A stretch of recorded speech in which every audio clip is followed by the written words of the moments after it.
Welcome back everyone for the 8th episode of my campaign review and tier list series. I'm definitely only a tiny bit late on this one. For those who are new or need a recap, this is the series where I review each of AoE2 DE's official campaigns, breaking each down scenario by scenario, evaluating its strengths and weaknesses, and ultimately placing them on the tier list. Each episode covers 3 campaigns, going in chronological order from Ulrich all the way through Bayanong. This is of course the 8th episode of the series, meaning we've completed 21 campaigns so far. Today we add another 3 to that list with Sforza, Pachacuti, and Dracula. As always, I would just like to take a quick moment to say that these videos do take a ton of time and energy to make, so if you are hyped for this episode, please be sure to leave a like, drop a comment, and of course subscribe to the channel for tons more AoE2 content. Now that I have completed my requisite self-promotion, it's time to get this show rolling, first by heading over to the beautiful hills and rivers of Lombardy. Indeed, it's back to Italy with our first campaign of the day, Francesco Sforza. For all of the time we've spent on the Italian peninsula in our AoE2 campaign adventures so far, this is going to be the actual feature for the Italian civilization. Lasting from 1427 to 1450, Sforza was originally one of the forgotten campaigns from HD, and man, was it really hard back then. Pretty much all of the scenarios had tons of difficult RPG sections with plenty of infinite unit spam slugfests thrown in. Therefore, other than the name and the general subject matter, the definitive edition version of Sforza is completely different from HD. This revamp of Sforza was done by Philadelphia, with the campaign covering the rise in power of Francesco Sforza from a lowly condottieri commander contracted to the Milanese to eventually becoming Duke of Milan himself. It's just a classic Italian mercenary tale with plenty of backstabbing and duels of honor. When it comes to difficulty level, the Sforza campaign was actually deemed to be worthy of a 3-sword rating. I don't really understand this, as although it's certainly not easy, none of the levels of Sforza really compare to something you would find in many of the other hard campaigns in the game. Personally, I would go for 2 swords in this one. And now, with our introduction complete, let's see what exactly Sforza has going on in his scenarios. We begin our adventures as condottieri in Mercenaries and Masters, where we are the mercenaries, and we've got to serve our master, Duke Visconti of Milan. You start with only a few soldiers in the middle of the city of Brescia, over which multiple factions are fighting. However, it's about to fall to the Venetians, so you've got to escape the city as quickly as possible. This can be easily done by just running your cavalier outside of Brescia's walls, at which point you will be given a small camp to the far south of the map, containing only a few archery ranges, stables, and barracks. Duke Visconti will give you a moderate payment of resources, as well as your main objective for the mission: simply clear out all of the Venetian troops in Brescia. Assisting you is the mercenary company of Piccinino, who is camped to the center of the map. Conversely, Venice is aided by the Florentines and the mercenary company of Carmagnola, who have camps to the west and east respectively. But despite all of that setup I just did, you can just focus your attacks on Brescia, and since the Venetians don't control any production buildings, you can just grind down their army until you win. So yeah, to be honest, I don't really get Mercenaries and Masters. The scenario just seems too complicated for such a simple and easy to achieve objective. Why are there 8 players in a mission that takes like 7 minutes? I guess it does a nice job of setting up Sforza's relationship with his Milanese benefactors, but beyond that, you don't really do much. Just make some arbs and some condos and attack the Venetians until you win. That's it. Kind of a lackluster intro to the campaign, especially since it's one with only 5 scenarios.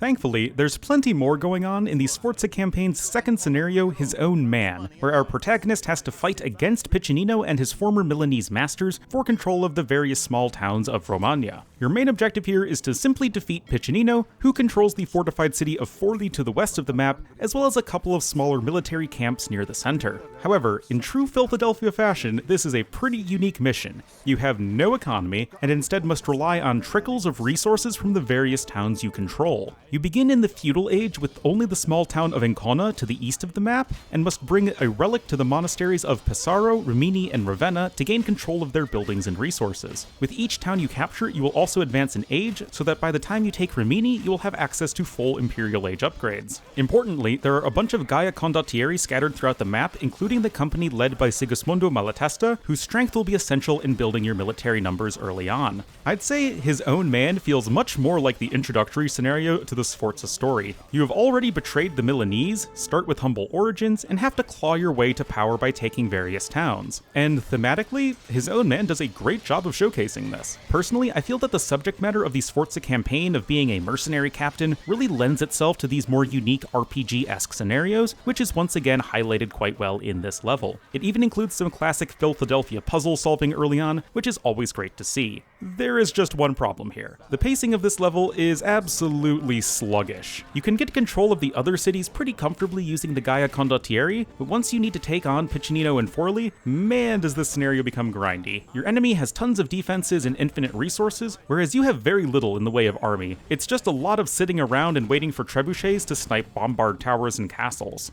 Sforza. Piccinino. Final destination. No items. 4 stocks. 8-minute time limit. That's right, fun references aside, the third Sforza scenario, Prodigal Son, is all about the big climactic battle between these two condottieri rivals. In this incredibly straightforward scenario, you begin with a small camp to the northwest of the map, and your only objective is to defeat Piccinino, who holds a much more fortified camp to the southeast. The map itself pretty closely resembles something you would see in a 1v1 game on Baltic or Mediterranean, by which I mean the map is small, and you each start on opposite sides of a large lake which dominates the center of the map. You can trade with the small Lombard village to the east, but chances are you'll probably win before gold becomes an issue. There are no other gimmicks or side quests here, just build up to your 200 pop post-imp army and take down Piccinino. As you can see, the simplicity of Prodigal Son stands in stark contrast to the complexity of the previous mission. This is your first opportunity to actually build a base with Italians in the Sforza campaign, but to be honest, I find this level to be kind of boring. It reminds me a lot of Bari 3, which if you remember was just the 2v2 against the Lombards and the Normans. Especially in a 5-scenario campaign, I just feel like there should be more to this mission. Granted, the taunts of Piccinino are pretty fun, and his AI does shift his unit composition based on what you are making, but I don't know, that really doesn't seem like enough to make this scenario feel unique. That said, even if Prodigal Son is kinda lacking when it comes to personality, the core gameplay itself is totally fine. You get to fight on both land and water, and can make good use of the various Italian bonuses to your archers and navy. Next up in Sforza is the ominously titled Blood and Betrayal, where you must fight for the new Republic of Milan against the Venetians, who are led by your own cousin Micheletto, hence the name of the scenario. Your objective here is again quite straightforward. Destroy the castle in each of the 3 enemy cities, Caravaggio, Piacenza, and Lodi, which is held by Micheletto and the Venetians. Sforza begins to the west of the map in the Imperial Age, but with only a tiny camp consisting of 3 villagers and few resources. However, the Po River splits up the entire map and gives you what is effectively a small island to safely begin building up your forces. Just across the river to the north is Lodi and the Venetians, who will be your strongest enemy, training lots of cavalier and gunpowder as well as a navy. Caravaggio is to the far north and is the only city not on the river. Piacenza is the only settlement south of the river and can notably be accessed via 2 barricaded bridges. These barricades can only be destroyed by you, the player, giving you the choice of when to open up Piacenza to attacks. Lastly, the small town of Cremona lies to the far east, and will not take an active role in the fighting, but will immediately surrender to your troops once you reach it. So, Blood and Betrayal is indeed another 200 pop post-imp scenario, but I'd say that it plays out quite differently to the previous level. Despite starting in the Imperial Age, you have very little with which to build up, and have to make the decision as to when exactly you want to expand out of your tiny little island. I've tried a couple different methods, but personally have not been able to get to Cremona right away. So you will likely need to do some booming before either building a navy to cross the Po, or training a land army to cross the bridges towards Piacenza. The difficulty is definitely higher than in Prodigal Son as well, and overall I don't mind the mission. I do wish that there was more of an incentive to get to Cremona ASAP, but as is, Blood and Betrayal is a pretty solid level overall. Our Italian campaign wraps up in the 5th scenario, Viva Sforza, where our, quote, protagonist finally attempts to take control of Milan itself. This is another deathmatch style mission, although much more like Attila 5 in terms of starting resources rather than Prithviraj 4, by which I mean you start with thousands of each resource and not tens of thousands. Regardless, you begin with only a tiny camp to the north of a pretty small map, with your objective being to defeat the Milanese garrison and their Savoyard allies. Milan is, of course, a massive city that dominates the southeast of the map and will be your primary opponent. However, their economy is all located outside of the city's walls. The Duke of Savoy has just arrived in the region, and although his camp to the west of the map starts out quite small, his massive resource bank will allow him to create a large force quite quickly. The final player here is your old friend from the 2nd scenario, Sigismondo Malatesta, whose fortified camp lies between you and the Savoyards. Initially, technically he is your ally, but since he is both a fellow condottiero and an AoE2 campaign ally, he is just fated to betray you, forcing you to defeat his army as well at some point. There are several ways to trigger this betrayal, but the general idea is that Melatasta will turn on you once you have defeated one of your other enemies. Okay, so Viva Sforza definitely ends the campaign with a bang. The fast-paced gameplay differs pretty much from everything else in Sforza so far, and the whole theme of a final showdown with the Milanese is very appropriate. In fact, Milan's defenses are commanded by none other than Piccinino's two sons, both of which will throw some pretty hilarious dialogue your way throughout the level. It's hard to make an AoE2 campaign scenario that really rewards raiding, but I feel like this was done very well in this mission, as killing the economy outside of Milan really does limit the amount of soldiers they can train. The only disappointing aspect of this mission is just that it's over so quickly, but that is kind of a necessity in a deathmatch style scenario. Still, that said, Viva Sforza is indeed a great scenario and by far my favorite in the campaign. Alrighty, so for those of you who may be unfamiliar with how we do things around here, now that we've gone through the scenarios of the Sforza campaign, it's time to broaden our scope and evaluate its overall strengths and weaknesses. In general, I'd say that Sforza is pretty hit or miss. Still, as always, let's start with the strengths of this campaign. Personally, what stands out to me the most in Sforza is the characters and dialogue. I haven't had the chance to mention it yet, but the campaign narrator is none other than Micheletto, who does a great job of portraying his cousin as a conniving yet ruthless bastardo, as he would say. But it's not that Micheletto hates Sforza for his betrayal, it's just more of a, well, that's just who he is type of situation. Perhaps a little mafia-like, but I still enjoyed it. Sforza is a story that's all about wealth and power, but unlike Grand Dukes, Sforza doesn't inherit either. He has to do whatever he can to claw his way to the top. This constant struggle for power and influence is played out really nicely between the rivalry of Sforza and Piccinino throughout this campaign. And speaking of Piccinino, he, his sons, and Micheletto all have some fantastic lines of dialogue that really give life to the campaign's characters. For example, in Sforza 3, if you take too long to go on the offensive, Piccinino will taunt, "Are you even going to try and fight me, or are you hoping I just die of boredom?" Or when his sons taunt in Sforza 5, "Look, brother, it is Sforza, the little dog who thinks that he will be Duke. Haha, let us see how this dog runs when he hears our cannons boom." It's just fun stuff. Beyond the characters in the Sforza campaign, I do have to give credit to the overall ambiance and the way that you play the Italian civilization. I mean, you are literally playing as a condottiero, and not only do you get plenty of opportunity to make use of the unit, but also the rest of the Italian civilization as it's represented in AoE2. Obviously, Italians as a concept could represent a ton of different cultures and eras on the Italian peninsula, but the devs ultimately chose to go for the northern Italian city-states at the end of the Middle Ages, what with all of the condottieri, Genoese crossbowmen, and the focus on gunpowder and navy. And I've gotta say, you do get to make use of all of the Italian bonuses in Sforza, even down to the cheaper fishing ships and university tax. Now, all of that said, the Sforza campaign kind of has a lot of issues. More than anything else, it just feels really short. Part of this is the fact that there are only 5 scenarios, but lots of campaigns only have 5 scenarios. Here, it's an issue of many of those missions lacking depth when it comes to gameplay. I mean, Sforza 1 barely feels more than an extended cutscene,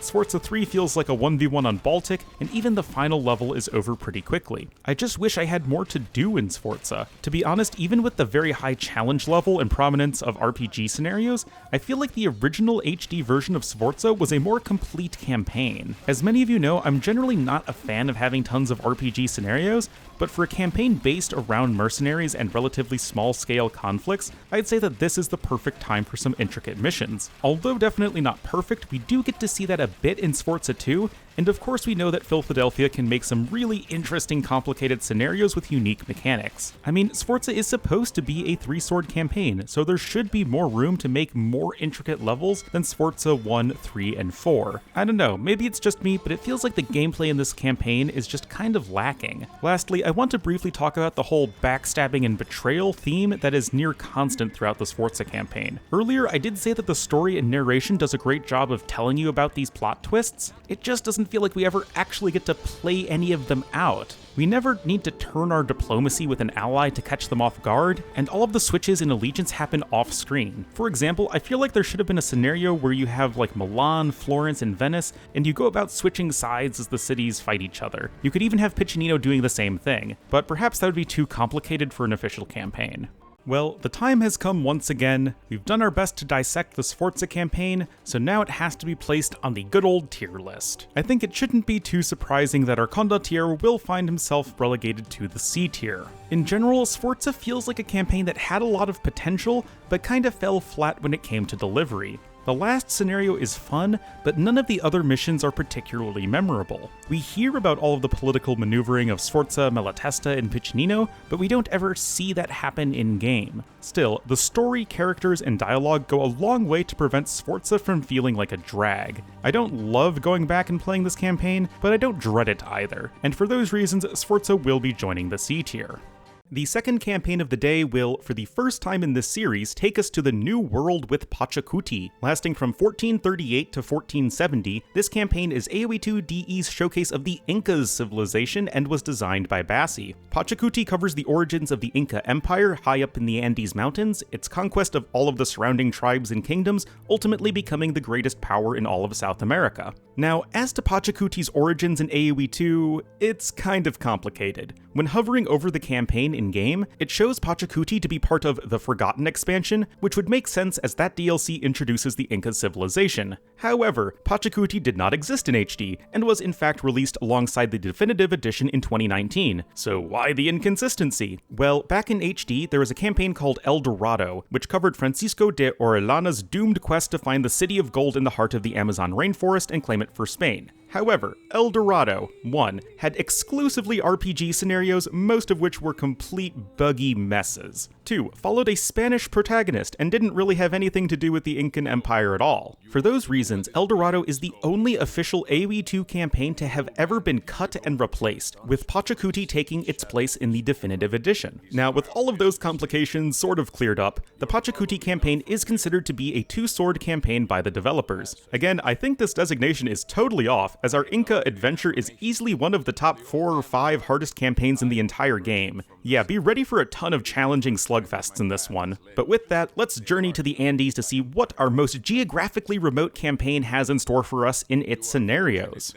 The first scenario in our Inca campaign is A New Power Arises, which recounts the origins of the Inca Empire under the rule of Viracocha, Pachacuti's father. You begin with a small feudal-age village in the southeast of a fairly large map nestled in a mountain valley between 2 rivers. Your objective here is to bring 3 out of 4 relic carts to the flagged area in your village so you can assert your legitimacy to rule via Blessing of the Gods. These relic carts are scattered across the map, with each one being held by your 3 enemies, and then the last one being hidden in an island to the northwest. Speaking of other players, there are 4 in this scenario: the Quichua, Tambos, Cuyos, and Chanca. The Quichua lands are directly northeast of your village, and although they don't have a relic cart, they can be bribed or intimidated into joining your cause. The Tambos village is to the south, and they are the weakest enemy as they never advance to the Castle Age. This just leaves you with your 2 most powerful enemies, the Cuyos to the west and the Chanca to the north. Each has a heavily fortified base that protects a relic, and also contains 2 trade workshops that can be looted for specific Imperial Age technologies.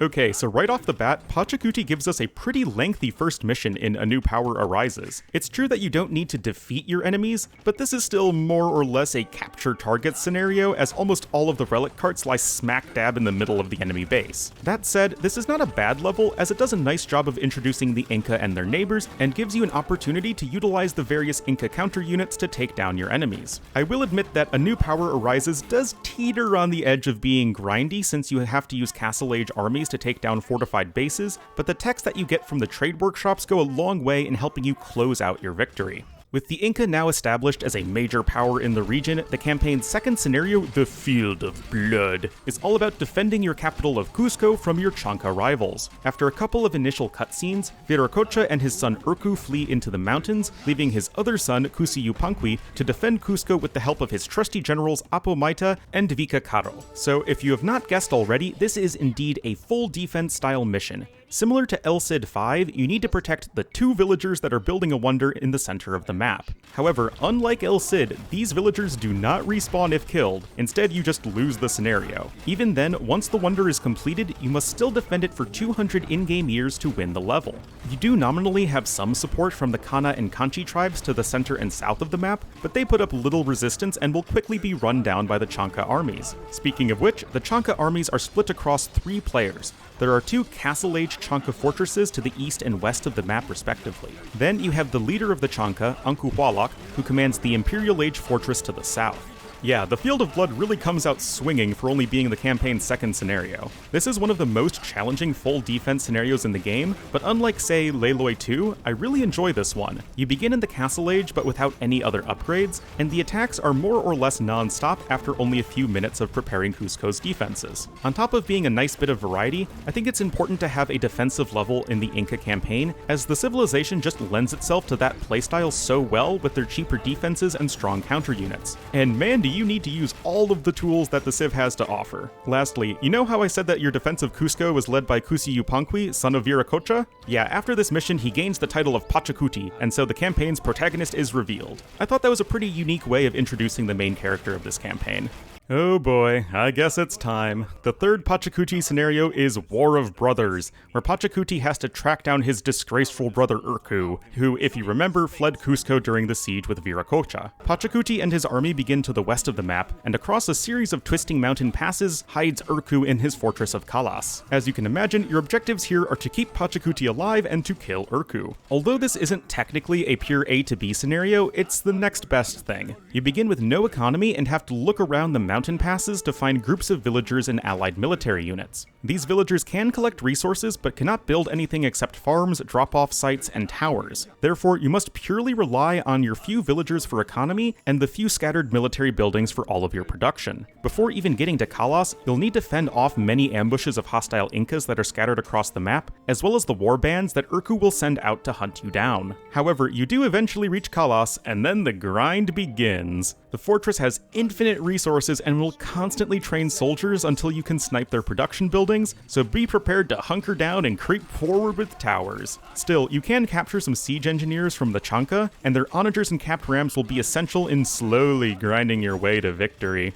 So yeah, not gonna lie, War of Brothers is one of my single least favorite scenarios in the entire game. It's just so incredibly slow-paced, as you spend quite a while just looking around for villagers and military. You cannot access Imperial Age upgrades or the economy necessary to overrun Kalas, so the only way to win is just by letting the infinitely spawning enemy units run into your garrison towers while you snipe the production buildings with onagers. Yeah, not very fun.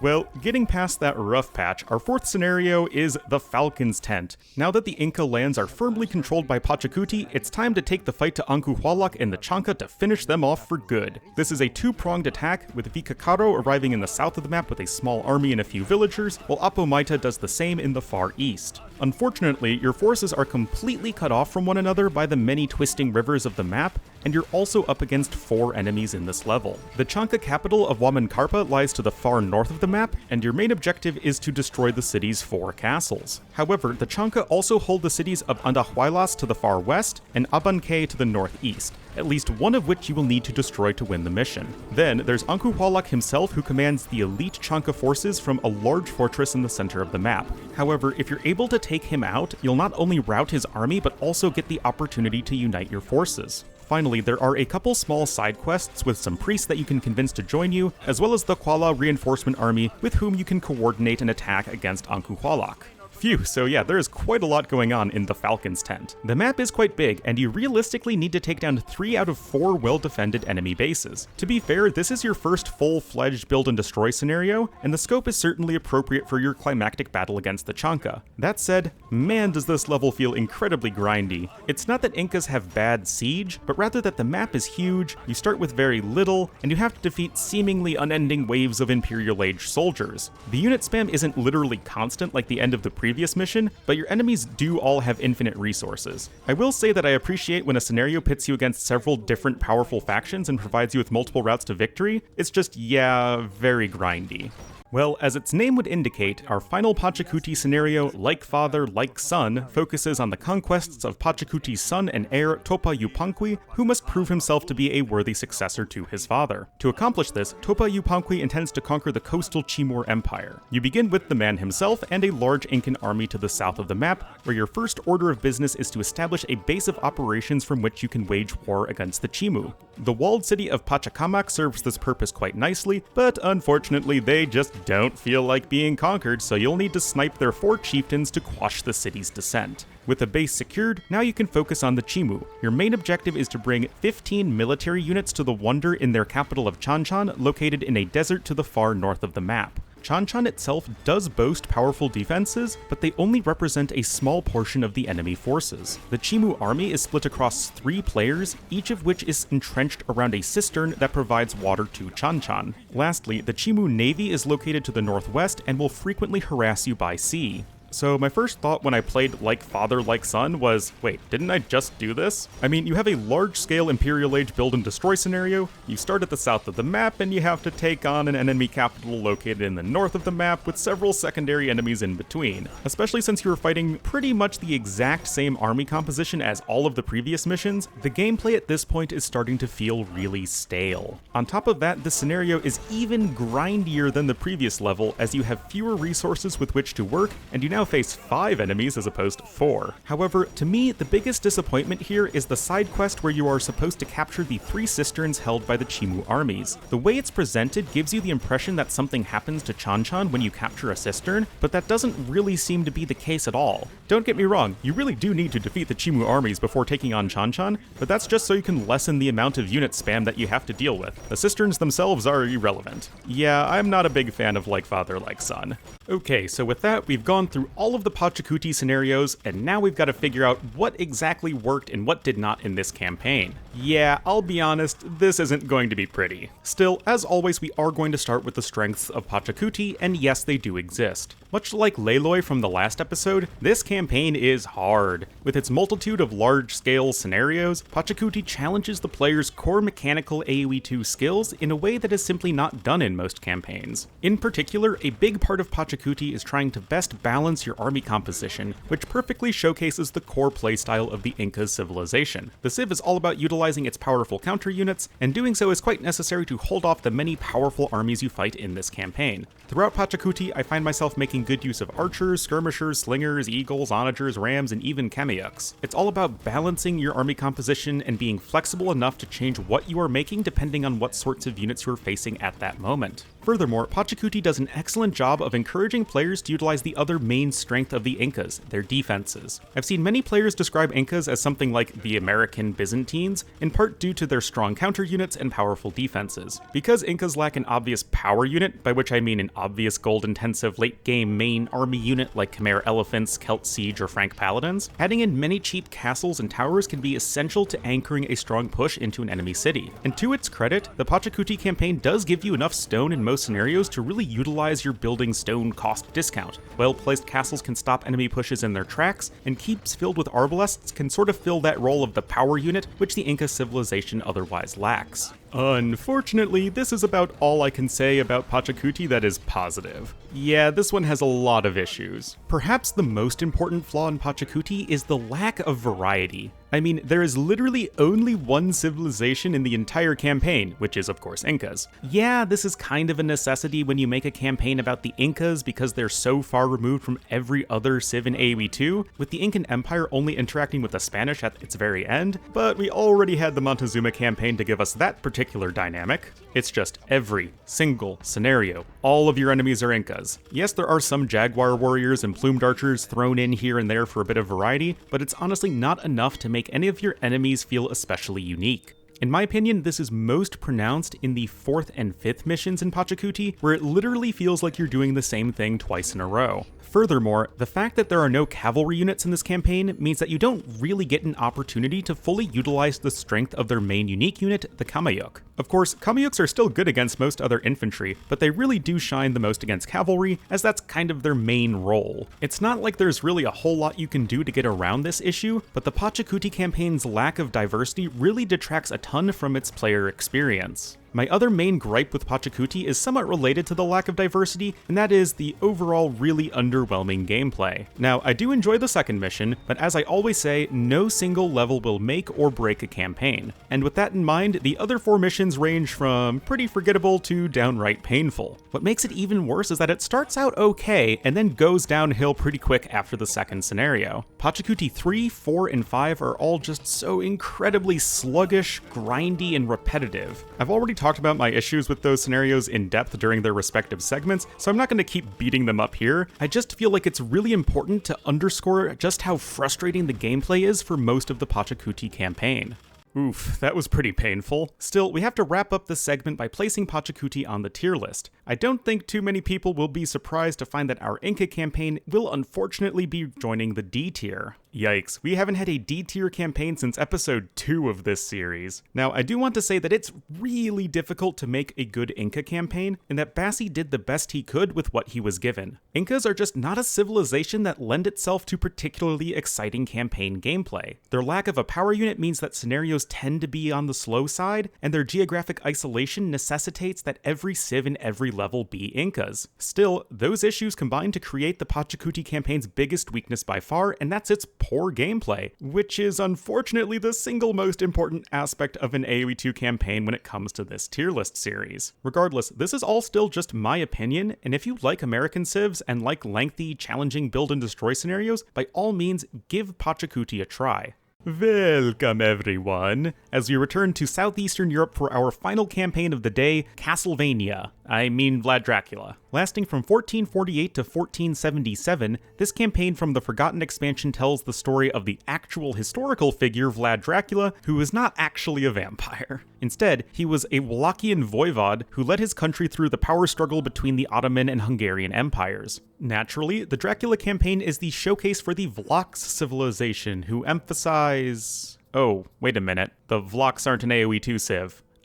This is awkward. Yeah, in all seriousness, this campaign has the players switching between the Turks, Magyars, and Slavs civilizations, making Dracula the only campaign where you have to play as 3 different civs. Appropriately, this campaign also has multiple designers for the definitive edition, with Haki-Sam doing most of Dracula, creating scenarios 1, 2, 4, and 5, with Freeman only jumping in for Dracula 3. Also, I do need to say that Dracula is interestingly the least changed of all of the Forgotten campaigns, as no scenarios had their titles changed, and the 2nd, 3rd, and 5th missions are all pretty similar to their original forms in HD. Now, when it comes to difficulty, Dracula is deemed to be a 2-sword rating. For once today, I actually think this is pretty accurate. Definitely middle of the pack when it comes to both challenge and complexity. With our introduction to Dracula complete, let's see just what this campaign has at stake in its scenarios. First up here is The Dragon Spreads His Wings, where Dracula finds Wallachia in turmoil, with the rival voivod Vladislav II attempting to seize control of the country in a power vacuum. To stop this, Dracula has no choice but to ally himself with the Ottomans to gain the army he needs to secure control of Wallachia for himself. In this simple RPG scenario, you begin with Dracula himself with a small Imperial Age army to the south of the map.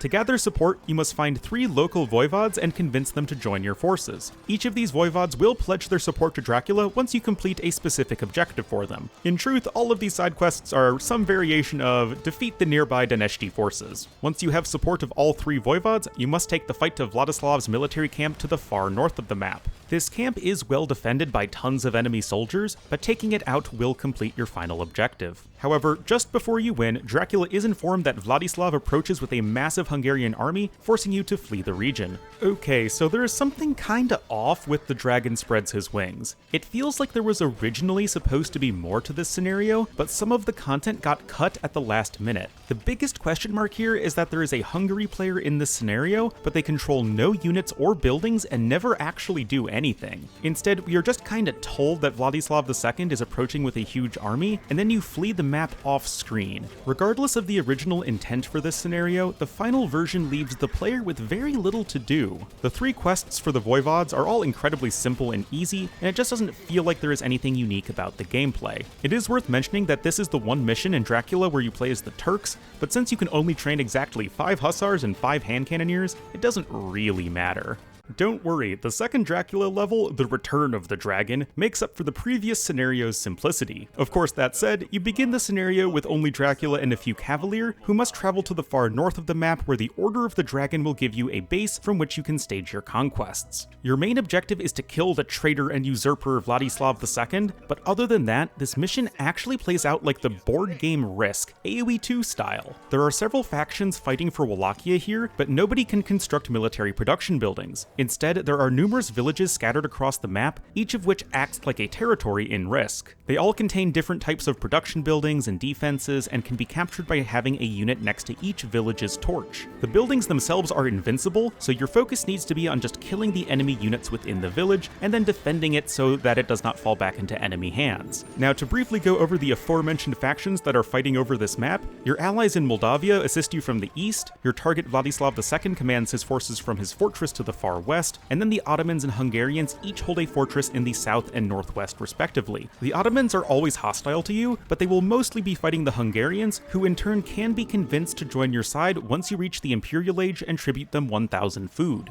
Wow, that was a lot to cover for one scenario. I've gotta say, the Return of the Dragon is one of the most ambitious and unique levels in the entire game, and for that reason, the DE version is very similar to the original HD version. You play as the Magyars here and can get a full 200 pop post-imp, but your limited production encourages you to make use of your fantastic cav archers, whose long range and high mobility allow you to keep them alive, especially when compared to infantry or cavalry. There are tons of resources on the map, and controlling the villages along the Danube River will grant you access to a massive amount of fish. So yes, this mission is really interesting and pretty fun, but I do need to say that its execution is still quite clunky. The AI players never attempt to raid your economy, and generally spend lots of time attacking indestructible buildings. Then you have the weird situation where this map probably has more stone than any other level in the entire game, but you can't make castles, which leads you to spam Magyar guard towers. Still, even if it's a little rough around the edges, I do give The Return of the Dragon a ton of props for its ambition.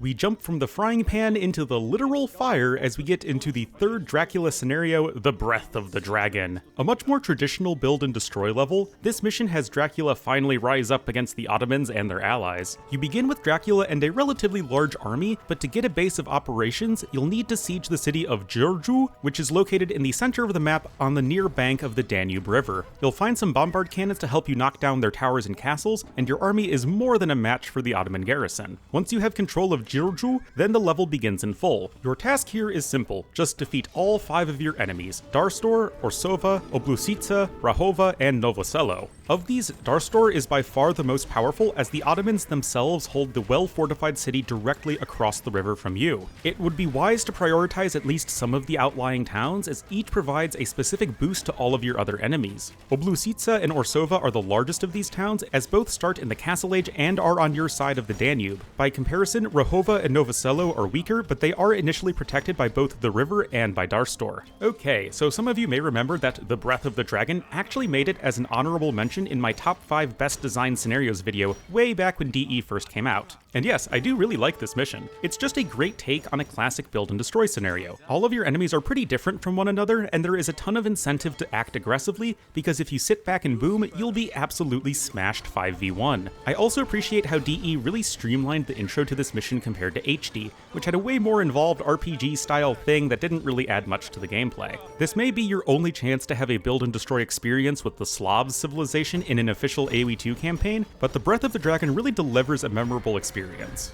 Our next Dracula scenario has us deal with a massive Ottoman counterattack in The Moon Rises. This is a pretty unique take on a full defense scenario, as you have to defend all 3 of your castles for 60 in-game minutes against the onslaught of the Ottomans and their allies. The catch here is that your 3 castles are actually 3 different fortresses located across the map from one another, with each having their own strengths and weaknesses. Dracula's own Poenari castle is to the west of the map in the mountains, and is the most defensible of the 3. However, Sultan Mehmet himself leads the troops attacking it, so Poenari will have to deal with the strongest army. Your citadel of Fagras lies in a field to the north of the map, but its lack of natural defenses are made up by its full walls and towers. Finally, your fortress of Raznov lies on a large hill in the forests to the east of the map. It alone lacks any walls, but the 3 bombard towers provide a strong defense against the Ottoman attacks. In addition, you begin with no villagers in this scenario. You can choose to either defend the Wallachian villages around the map, who in turn will regularly tribute you resources, or you can simply destroy the villages and convert the peasants to just take control of the resources from them. Lastly, a Hungarian army will come to your aid halfway through the mission, giving you a good number of fully upgraded paladins, Magyar hussars, and heavy cav archers to give you some much needed mobility to bounce between your fortresses. So, The Moon Rises is by far the most changed scenario from the HD version of the game, which was more of a collection of tiny mini-missions and cinematics as opposed to an actual level. This new version for DE is a much stronger level overall in my opinion, and a really fun full defense scenario in general. I like how you have to defend 3 distinct separate locations from 3 different armies. It makes each castle feel unique, and requires the player to utilize more multitasking than a typical defense mission. The economic setup is interesting here as well, where you not only have the choice between defending and pillaging, but you can also help your income in other small ways. If you choose to defend the villages, you can actually get some decent trade routes going to give you some more gold income, and in any situation you can make use of the relics scattered throughout the map. The finale of Dracula lies in its 5th scenario, The Night Falls, where we have our big climactic showdown against the Ottomans and their traitorous Wallachian allies. This is essentially a 2-part scenario, with the first part focusing on securing a foothold in the region for your Hungarian allies. After a short intro battle, you are given the task of pushing the Ottoman army from their 3 camps to the south of the map, as well as securing the stronghold of Szabadka for the Hungarians. Once you have control of the Wallachian border, you make your way to a small village to the north of the map, which is promptly turned over to your control, and you are given your final objectives to defeat the Ottomans and their Wallachian puppet ruler Basarab Laiota. This is a much more straightforward build and destroy slugfest, as your enemies will attack you pretty relentlessly, and your Hungarian allies are only kinda helpful. Regardless, there are tons of resources for you to gather, as well as the option to hire some Italian mercenaries and engineers that will construct bombard cannons for you. The map is actually pretty small, so the base of Basarab Laiota is just to the east of your village across the river. He is stuck in the Castle Age, but he does train plenty of units and protects the main threat, the Ottomans, who occupy the Wallachian capital of Targovishte to the far east.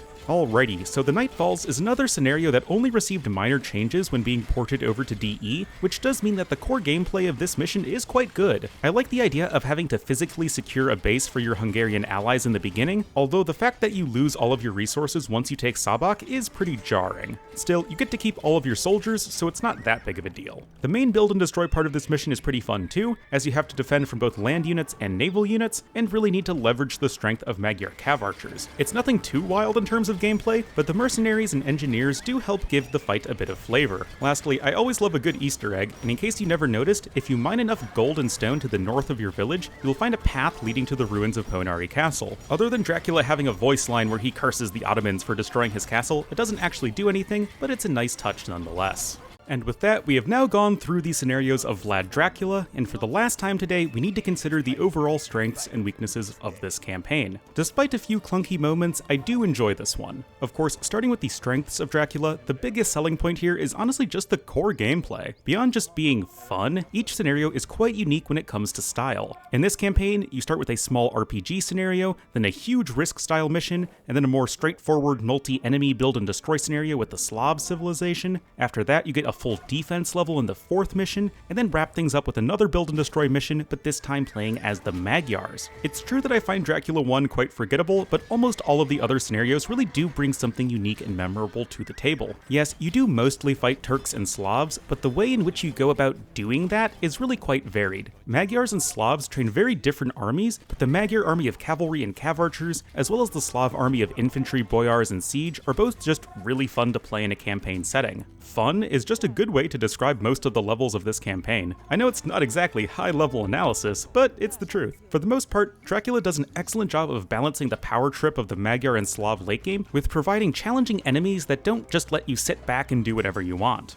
In addition to the gameplay, the overall ambiance of the Dracula campaign is really superb. I mean, when you're playing as one of the most well-known historical figures of the AoE2 timeframe, you really do need to nail the campaign's flavor. In this case with Dracula, we are of course talking about somebody who is about as ruthless as it gets, but does so as a means rather than an end. Most of the scenarios have tons of different factions fighting over Wallachia, and through gameplay and narration, you can just see how bad a shape the country is in. Dracula did not hesitate to put to death most of the boyars, because it was the same nobles who conspired with the outside forces for their own personal gain. Oh, Wallachia is impoverished and overrun with bandits due to constant war? Well, let's just make the punishment for every crime death. and of course, impale their corpses to strike fear into anyone who would disturb the peace. Most of what I just described is told through the between-game narration, but you do get a bit of that in the gameplay, as well as when it comes to pacifying the various Wallachian villages in scenarios 2, 3, and 4. Unfortunately for our not vampire, the Dracula campaign does have two pretty obvious flaws, at least in my opinion. The first of these I mentioned earlier, and that's how parts of the campaign just feel really clunky. You have AI players attacking indestructible buildings in the second mission, maps that feature so many hills that it's almost impossible to place buildings, and allies who don't really do much to help you at all. Those issues are not usually too serious as to ruin the gameplay experience, but they are still annoying enough to make me notice when I replay through each mission. Lastly, the other very obvious issue with the Vlad Dracula campaign is the civilization jumping. Like, of course a Dracula campaign makes sense from a story perspective, but we just don't have a civilization that properly represents Wallachia. Yes, it's fun to play as Magyars and Slavs in a campaign setting, but that's mostly because neither Magyars nor Slavs have an actual campaign of their own. Well, Magyars have the Hanfoglalas historical battle, but that's it. This makes the overall progression throughout the campaign feel quite jarring, like you're leaping from one civ to another without feeling like you're actually playing as anything uniquely Wallachian. In my opinion, it would be cool if they gave you just a custom unique unit for the campaign, something that would make you feel like you're playing a single Wallachian civilization.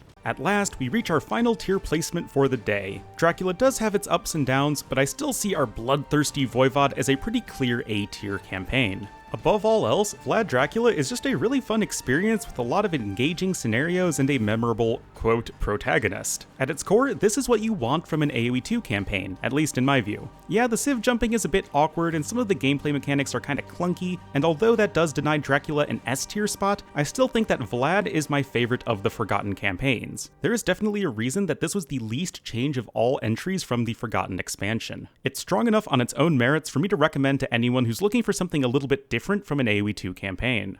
And now we have completed our third to last episode covering 24 campaigns so far. Today was probably the weakest day overall, but I suppose one of these episodes necessarily has to have the lowest average ranking of campaigns. At least we ended on a pretty high note with Dracula. Furthermore, at this point we've actually completed all of the campaigns from 4 expansions: Age of Kings, The Last Khans, Lords of the West, and now The Forgotten. Next week will be the final 3 campaigns chronologically as we enter the 1500s with Francisco de Almeida, Montezuma, and Bayanong. That way, if any additional campaigns come out for the game, we can simply just add another episode to the series. So be sure to subscribe to this channel to make sure you get in on all of that and all of my other AoE2 content. Lastly, as always, thank you all so much for watching and enjoying this series, and I will see you guys next time.